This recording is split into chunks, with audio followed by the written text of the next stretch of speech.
que você tá fazendo? Tô assoprando a fita. Mas por que você tá fazendo isso? Porque ela parou de funcionar. E aí quando você assopra, você coloca no videogame que ela volta a funcionar. Ah, duvido que isso daí acontece. Vou te mostrar, olha aqui, ó.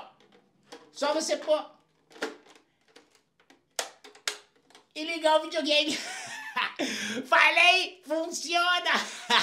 Nossa, eu vou fazer com a minha fita agora, eu não sabia.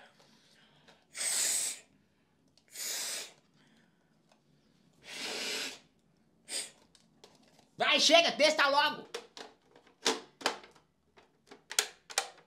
Ah, o meu não tá funcionando não. Você que não sabe assoprar direito. Também, ó, deixou tudo babado aqui, ó. Como é que ficou? Tem que limpar agora. Então, agora testa.